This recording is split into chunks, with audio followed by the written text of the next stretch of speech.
நாங்கள் இந்த வாழ்கிற காலத்தில் உண்மையாக இருக்க போகிறோமா அல்லது பிடிச்ச மாதிரி இருக்க போகிறோமான்றது. அதாவது நீங்கள் பிடிச்ச மாதிரி இருக்கணும்னு சொல்லல, இந்த சமூகத்தில் அதுக்கு நாங்கள் சில இடத்துல முகமூடி அணிய வேண்டிய நிர்பந்தத்துக்கு தள்ளப்படுவோம். அப்படி முகமூடி அணிஞ்சு நாங்கள் இந்த சொசைட்டியில் வாழ போகிறோமா அல்லது உண்மையாக இருக்க போகிறோமான்றதை நாங்கள் முடிவெடுக்கணும். ஏன்னு சொன்னால் உண்மையாக இருக்கைகளை எப்போவுமே நாங்கள் எங்களை சுற்றி இருக்கக்கூடிய சிலரை இழக்க வேண்டிய நிர்பந்தத்துக்கு ஆளாகும். ஆனால் அப்படி இழக்கிறவன்றால நீங்கள் அதை பற்றி வருத்தப்படுவீங்களா இருந்தால் உங்களுடைய எதிர்காலத்தில் நீங்கள் அடைய போகிற இலக்கு ஏதோ ஒரு சந்தர்ப்பத்தில் தடுத்து நிறுத்தப்படலாம். ஆகவே உண்மையாக இருக்க போகிறோமா பிடிச்ச மாதிரி இருக்க போகிறோமான்னு சொல்லிட்டோன்னா என்னை பொறுத்த வரைக்கும் உண்மையாக இருக்கணும்.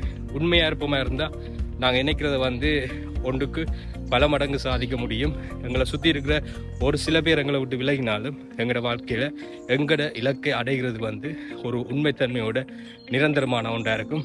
ஸோ உண்மையாக இருக்க போகிறோமா பிடிச்ச மாதிரி இருக்க போகிறோமாண்டா என்னை பொறுத்த வரைக்கும் உண்மையாக இருக்கிறதா இங்கே பெஸ்ட்டாக இருக்குமென்னு சொல்லி ஒரு அபிப்பிராயம். நன்றி.